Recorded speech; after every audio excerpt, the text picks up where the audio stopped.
볼게요. 거기 프린트물에 보면은 제일 위에 어부들이 5명이 나오죠? 베드로, 야고보, 요한, 안드레, 빌립 이렇게 나와요. 베드로의 동생은 누구예요?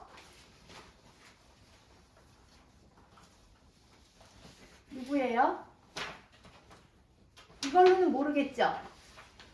이걸로는 모르겠죠? 자, 그러면 우리가 다른 곳을 찾아볼게요. 요한복음 1장 40절. 요한복음은 누가복음 뒤에 있어요. 누가복음 바로 뒤에. 요한복음 1장 40절.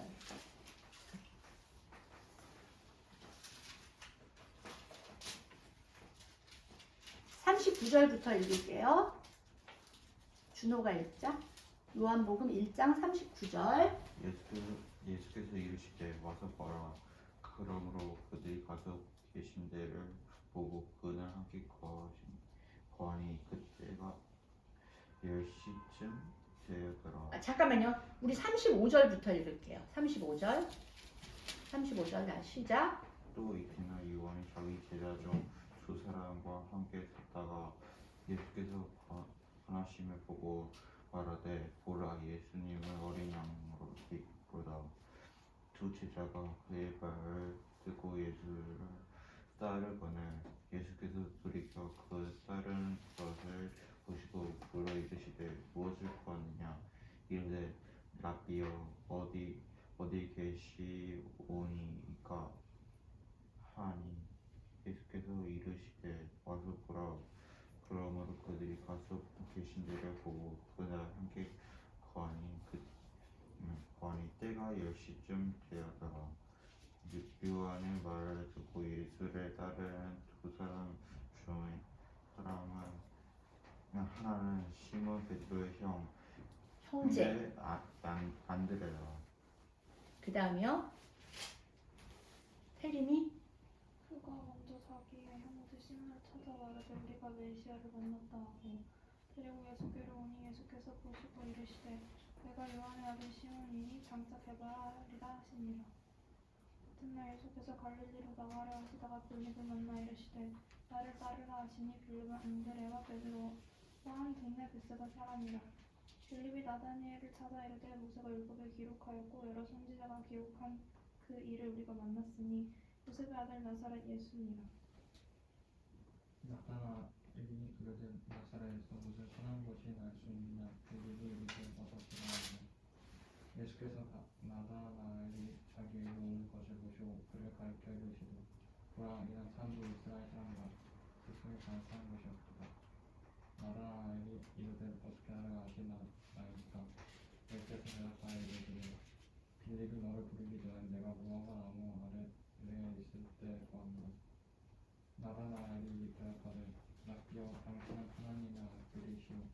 당신은 이스라엘의 임금이로소이다. 예수께서 대답하여 이르시되 내가 너를 무화과 나무 아래에서 보았다 하므로 이보다 더 큰 일을 보리라. 네, 거기까지 읽을게요. 자, 오늘 보니까 요한의 2 제자가 있어요. 여기서 요한은 이 요한복음을 쓴 요한인가요? 누구예요? 세례 요한이에요. 세례 요한의 2 제자가 있었는데 그 중에 한 명이 누구라고요? 거기 나와요. 그 중에 한 명이 안드레라고 하는데 그 안드레가 요한이 예수님이 지나가시는 것을 보시고 하나님의 어린 양이니라. 그러니까 우리가 따라가겠다. 그러니까 라비어 그러면서 따라가니까 너희가 왜 따라오느냐? 그러니까 라비어 어디로 가시나이까? 그러니까 따라오라. 예수님이 그러셨잖아요. 그 따라온 요한의 제자 2사람 중에 한 사람은 안드레예요. 그럼 또 한 명은 누굴까요? 여기는 안 써있죠? 이걸 쓴 사람이 누구예요? 그럼 누구겠어요? 요한이에요. 그래서 요한의 제자들이 많았지만 요한의 제자 중 2명 안드레와 요한이 예수님을 따라간 거예요. 무슨 말인지 알겠죠? 그러고 나서 이 안드레가 베드로를 불러요. 자기 형 베드로를 불렀어요. 그리고 또 가시다가 누구를 부르죠? 빌립. 그랬더니 그 빌립이 나다나엘을 불러요. 나다나엘은 바돌로메라고 불러요. 근데 이 나다나엘이 네가 무화과 나무 아래서 기도할 때에 내가 너를 보았노라 그러니까 오 주여 당신 하나님의 아들이신데 이렇게 고백하잖아요. 무슨 말인지 알겠죠? 그러니까 우리는 볼 때 베드로가 그물이 찢어지도록 물고기를 낚는 그 기적을 보고 예수님을 따랐다고 생각하지만 그 전에 이미 예수님 부르셨어요. 그리고 그 뒤에 또 다시 나와요. 그 뒤에 나오는 거는 1장 6장 8절 요한복음 6장 이건 더 뒤로 넘어갔구나. 그래서 아무튼 보시면 그래서 거기 누가복음에는 마치 예수님이 베드로와 안드레의 배에 물고기가 넘치게 하니까 같은 어부였던 세베대의 아들 야고보와 요한은 덩달아서 따라온 것처럼 보이지만 마태복음과 마가복음을 읽어보면 예수님이 지나가면서 똑같은 어부인 세베대의 아들 야고보와 요한 따로 부르시고요. 빌립도 따로 부르세요. 얘네들이 다 어부예요. 그런데 빌립은 또다시 가서 그 벳세다가 어디냐면 여기가 호수라 그랬죠? 그럼 여기가 벳세다예요. 여기서 조금 가면 가나가 나오거든요. 가나는 가까운 곳이에요. 빌립도 친구였어요. 얘네들은 다 친구예요. 베드로와 안드레는 형제고요. 야고보와 요한 형제예요. 그리고 친구 빌립의 친구 나다나엘. 이렇게 친구였다는 거죠. 무슨 말인지 알겠죠? 이렇게 보니까 조금 더 쉽죠? 네, 그렇게 부르신 거예요. 자, 그러면 다시 누가복음 5장으로 돌아갈게요.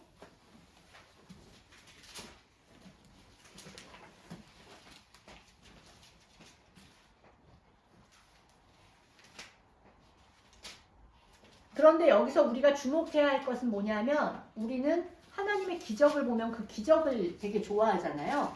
그런데 여기서 우리는 되게 베드로 그러면 막 성질이 급하고 막 주여 막 이러고 따라갔다가 아닙니다 했다가 배신했다가 막 이렇게 보이지만 여기서 베드로는 그런 기적을 주셨는데도 그것을 다 버리고 예수님을 따라가요. 너는 이제 사람을 낚는 어부가 되리라. 그러니까 예수님을 따라가는 게 여기서는 핵심이에요. 그리고 나서는 이제 예수님이 계속 고치시고 치유하시고 그런 일들이 일어나요. 그러면 6장으로 넘어가 볼게요. 6장. 누구 읽을 차례지? 태림이까지 읽었죠? 맞아요? 그럼 민찬이 읽을 차례인가? 민찬이까지 읽었나? 네. 그럼 지역이 누가복음 6장. 안식일에 예수님께서 길과 사이로 지나가셨습니다. 제자들이 밀 이삭을 잘라 손으로 빗겨서 먹었습니다. 그러자 몇몇 바리새파 사람들이 말했습니다. 어찌하여 당신들은 안식일에 해서는 안 되는 일입니까? 예수님께서 그들에게 대답하시되 너희들은 다윗과 그 두 아들이 굶주렸을 때 다윗이 한 일을 읽어보셨습니다. 다윗은 하나님의 집에 들어가서 제사장들을 위해 그 누구도 먹어서는 안 되는 진설병을 먹고 자기 두 아들에게도 주지 않았느냐? 예수님께서 바리새파 사람들에게 말했습니다. 인자는 안식일의 주인이다. 또 다른 안식일에 예수께서 회당에 들어가 가르치셨는데 거기 원소리 연구하는 사람이 있었습니다. 바리새파 사람들과 율법학자들은 예수를 고소해 무식 찾으려고 안식일에 예수께서 병을 고치시는지 안 고치시는지 엿보고 있었습니다. 그러나 예수께서는 그들의 속마음을 곁으로 붙이고 손에 옷을 안은 사람에게 말씀하셨습니다. 일어나 앞으로 나오너라. 그러자 그가 일어나 앞으로 나왔습니다. 그리고 예수께서 그들께 말씀하셨습니다. 내가 너에게 묻겠다. 안식일에 사람을 일하는 것과 단일하는 것 중에 어느 것이 옳으냐? 사람 사는 것과 죽이는 것 중 어느 것이 옳으냐? 예수께서는 그를 오늘 두고 오늘 간단하게 말씀하셨습니다. 내 손을 펴고 와라. 그 손을 펴자 그 손이 회복됐습니다. 그러나 그들은 화가 나서 예수를 적개같이 서로 놀랐습니다. 그러나 예수께서 기도하시기 위해 산으로 올라가 밤을 새워 하나님께 기도하셨습니다. 날이 밝자 예수께서는 제자들을 불러 그중 12명을 뽑아 사도로 부르셨습니다. 예수께서 베드로가 이름 지으신 시몬과 그 동생 안드레 그리고 야고보, 요한, 빌립, 바돌로메, 마태, 도마, 알페의 아들 야고보, 일심정원으로 불린 시몬, 야고보의 아들 유다, 배반자가 된 가룟 유다였습니다.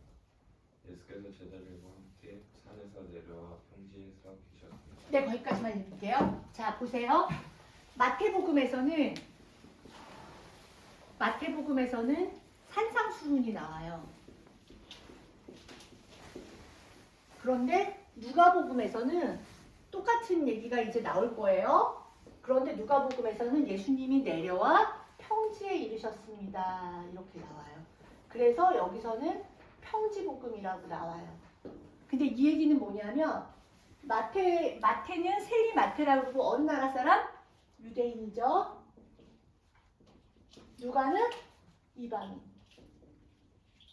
누가의 전도 대상은 데오빌로를 비롯한 이방인들. 그리고 이 유대인 마태의 전도 대상은 유대인. 유대인들이 기독교를 믿지 않고 유대교를 믿었었잖아요. 그리고 여기는 지금 바리새인, 사두개인, 율법학자, 서기관 그런 것들이 나오고 열심당원 나중에 나올 거예요. 그리고 성경에는 나오지 않았지만 에세네파 그리고 광야에 있었던 에세네파의 일원으로 세례 요한을 보고 있어요. 그런데 이런 것들은 구약에는 나오지 않던 거예요. 그런데 왜 갑자기 이 사람들이 등장하고 이게 이제 신구약 중간사에 나오거든요. 그래서 신구약 중간사 여러분 잠깐 기억하겠지만 토요일 날 해줬고 오늘 잠깐 선생님이 줄여서 얘기를 해줬는데 그 하스몬 왕조가 이루어지고 그럴 때 막 그 셀레우코스 왕조가 들어와서 막 돼지 피를 바르고 제우스를 숭배하고 그랬잖아요. 왜냐하면 여러분들이 아시다시피 그리스의 문화, 헬레니즘 문화 그리고 헬레니즘 문화에서 우리는 엘을 하나님이라고 부르지만 엘은 하늘에 있는 모든 신을 엘이라고 했어요. 그래서 엘의 아들이 바알이고요. 가나안 사람들이 섬겼던 게 바알이죠. 바알의 아내는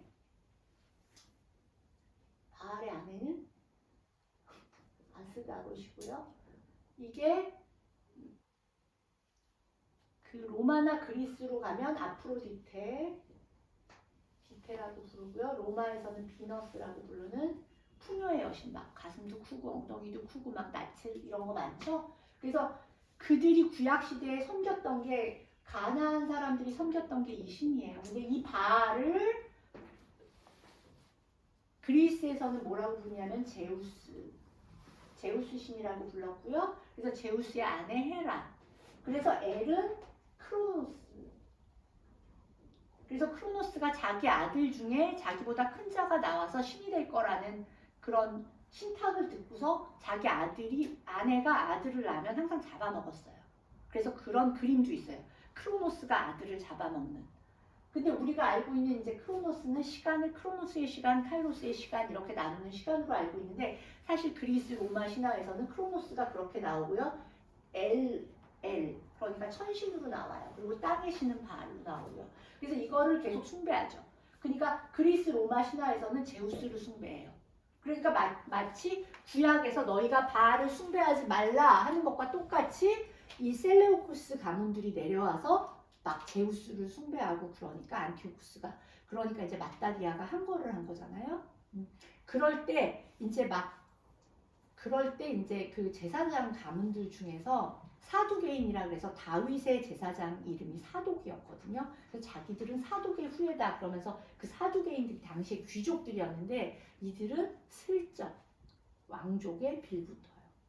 셀레우코스 왕족이 힘 있을 때는 그들에게, 하스몬 왕가가 힘 있을 때는 그들에게. 그래서 계속 그 귀족 가문을 유지해 나가요. 그래서 이들은 부활을 믿지 않았어요. 현세가 중요하니까. 현세에서 잘 먹고 잘 살고 귀족으로 누리는 게 중요하니까. 그래서 이들이 믿었던 것은 그런 것이에요. 그리고 하나님께 빌었던 것이 자기들의 필요를 위한 것을 빌었던 거예요.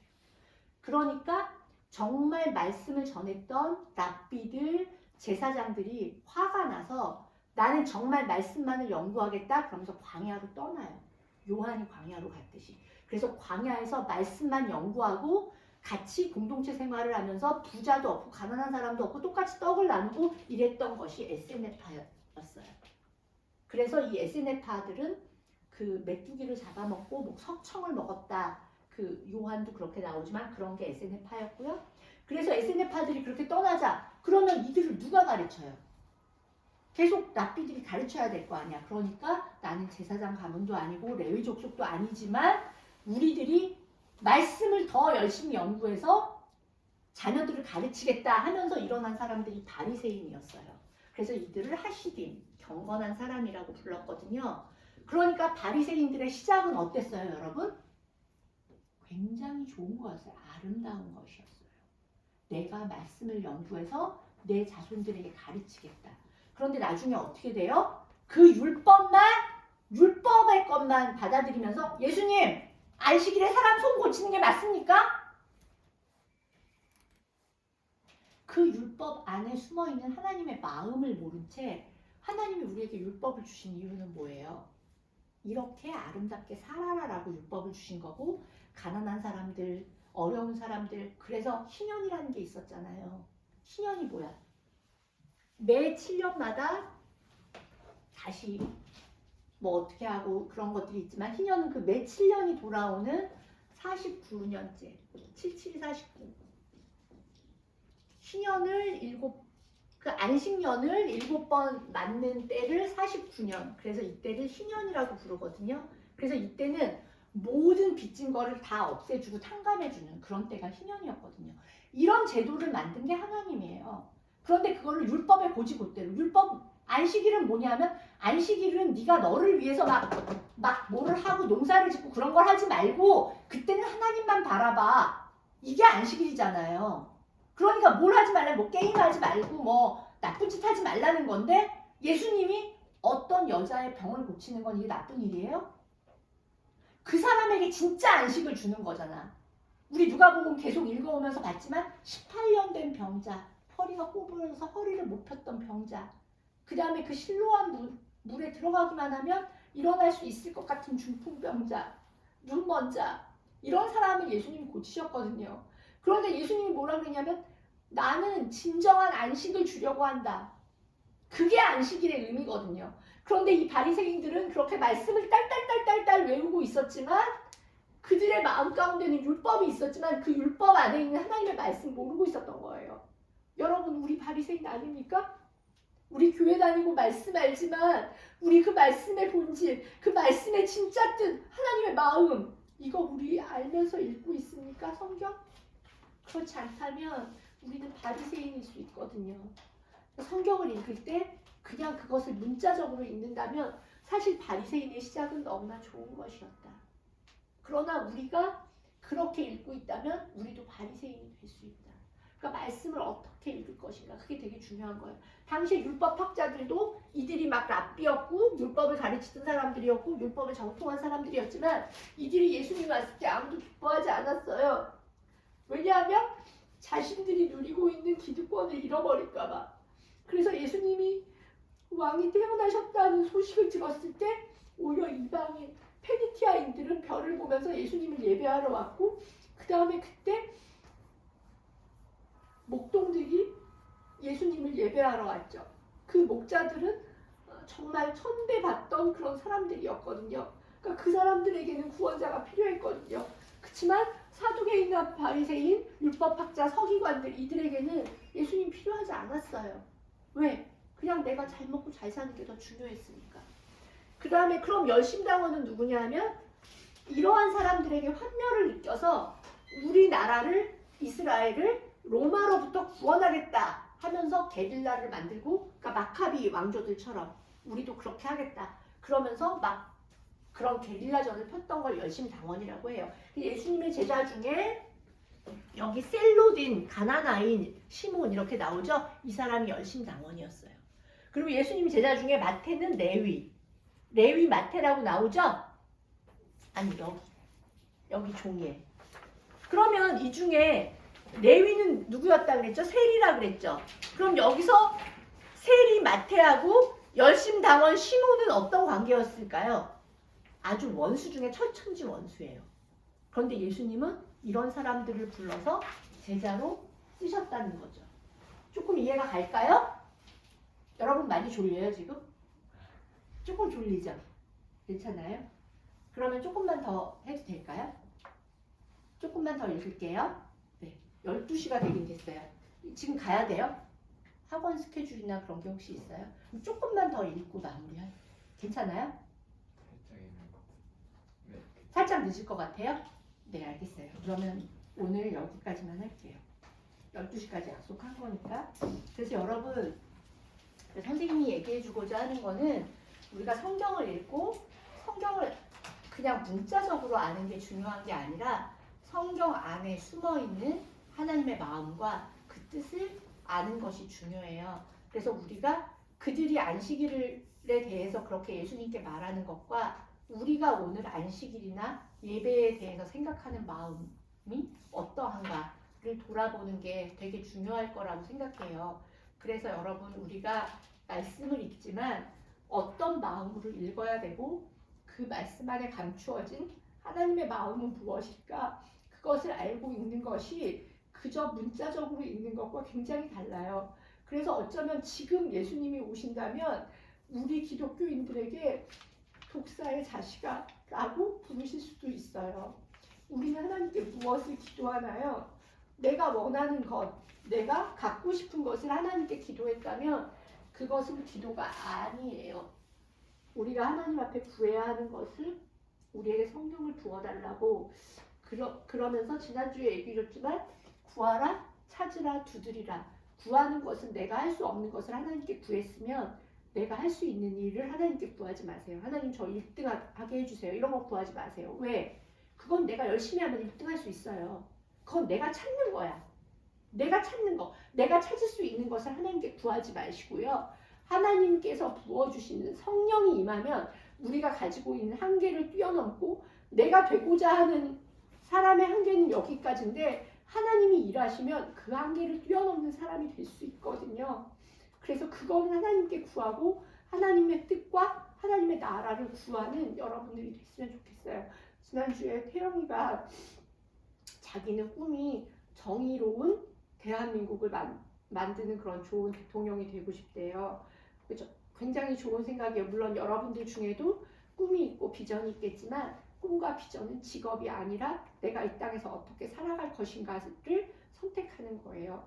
그런 꿈을 가지고 그리고 자기가 열심히 찾고 그리고 그것을 찾지 못하는 사람들의 마음을 두드리고 그들의 필요를 채워주는 여러분이 되려면 그래서 여러분 한 사람 한 사람을 만드신 하나님의 이유와 목적을 발견하는 날들로 매일매일 채워가는 여러분들이 됐으면 좋겠고 앞으로 이어지는 복음서를 대충 한 번만 끝내주고 그 다음에는 사도행전으로 넘어가서 바울이 어떻게 그 복음을 들고 전도 여행을 했으며 바울이 아니었다면 유대교의 한 이단에 불과했을 이 예수교가 바울의 열심 정말 4,000km를 걸어서 그 높은 산맥을 넘고 그랬던 그 바울의 열심으로 인해서 큰 종교가 됐거든요.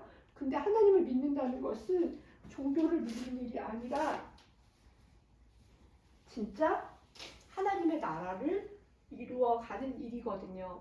우리가 죽어서 가는 나라가 하나님 나라지만 우리가 이 땅에서 이루어야 하는 나라가 하나님의 나라고 우리가 죽지 않고 영원히 사는 게 영생이 아니라 이 땅에서 오늘 그 생명을 끊어야 할 어떤 사람 정말 물질이 없어서 혹은 우울증에 빠져서 나는 오늘 끝내고 싶어 하는 사람에게 내일을 만들어주는 사람.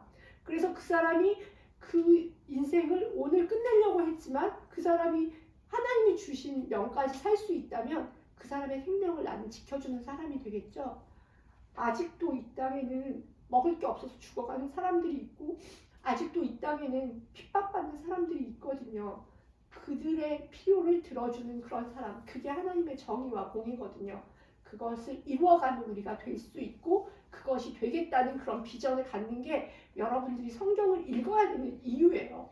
그냥 성경을 읽고 다윗이 어땠고 우리는 흔히 다윗처럼 되고 싶고 요셉처럼 되고 싶고 다니엘처럼 되고 싶잖아요.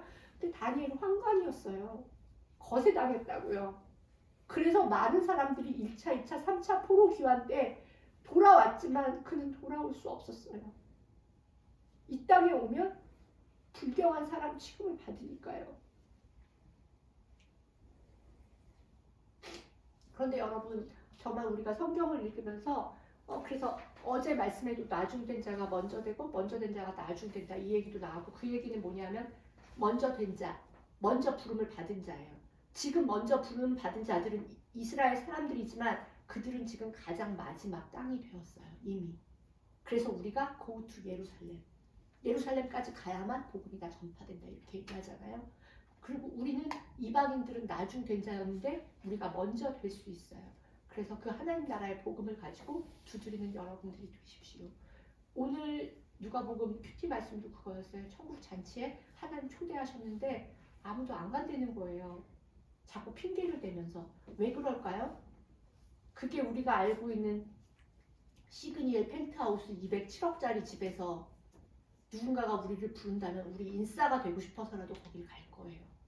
그렇지만 하나님이 하시는 일은 우리가 볼 때 되게 초라하고 별것 아닌 것 같고 그 자리에는 누구를 부르냐면 절름발이, 맹인, 거렁뱅이 부르거든요. 우리 서울역에서 노숙하는 그 냄새나는 아저씨랑 같이 파티 자리에 가기 싫거든요. 그래서 그 자리에 안 가는 거거든요. 근데 하나님 나라는 그런 사람들과 같이 잔치를 벌이는 곳이에요. 근데 그런 눈으로 우리가 성경을 읽지 않고 아, 이 사람들은 이랬네.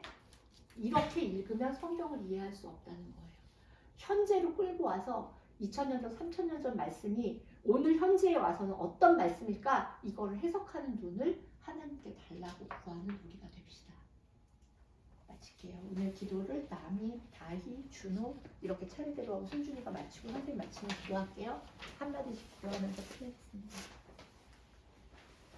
저희가 오늘 말씀에 대해서 많이 배웠습니다. 앞으로 열심히 말씀을 읽으면 그 안에 담긴 뜻을 잘 생각할 수 있는 저희가 될 수 있도록 도와주세요. 아멘.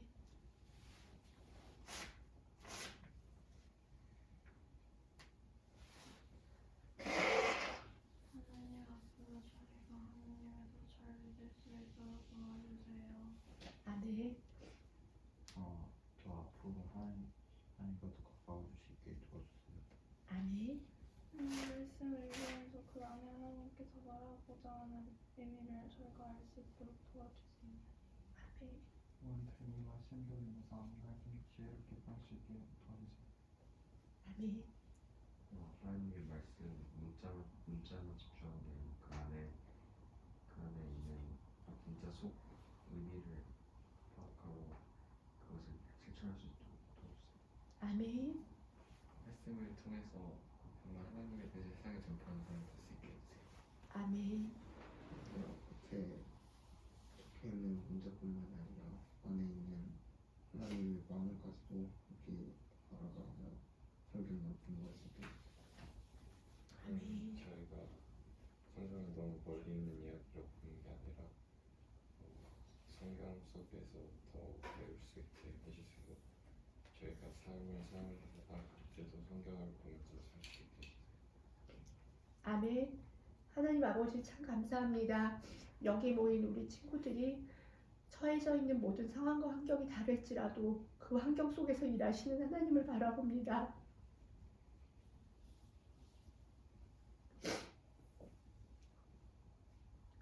때로는 우리 앞에 있는 여러 가지 어려운 상황과 그 모든 시간 속에서 하나님께서 우리에게 말씀하시고 주시고자 하는 것들을 발견하고 또 그곳으로 나아갈 수 있는 우리들이 되게 하여 주시옵소서. 그래서 마땅히 하나님께 구해야 하는 것들은 구하고 우리가 이 땅에서 할 수 있는 것들을 찾아내며 그리고 이 땅 가운데 누군가의 심령을 두드려지는 우리들이 될 수 있도록 아버지 일하여 주시기를 원합니다. 아버지 특별히 태영이는 수요일날 한국으로 떠난다고 합니다. 태영이와 함께하여 주시고 그가 가는 곳이 어디든 그가 그 가슴 속에 품었던 뜻을 잊지 아니하고 하나님 나라를 이루어드리는 귀한 아들로 자라가게 하여 주십시오. 오늘 새로운 친구들도 축복합니다. 이 시간이 작은 시간, 시작의 시간임을 기억하게 하여 주시고 하나님을 더 깊이 알고 하나님을 안 자로 이 땅 가운데 그 말씀을 이루어드리는 하나님의 선한 아들로 세워지게 하여 주시옵소서. 감사드리며 이 모든 말씀 우리 주 예수 그리스도의 이름으로 기도드렸습니다. 아멘. 감사합니다.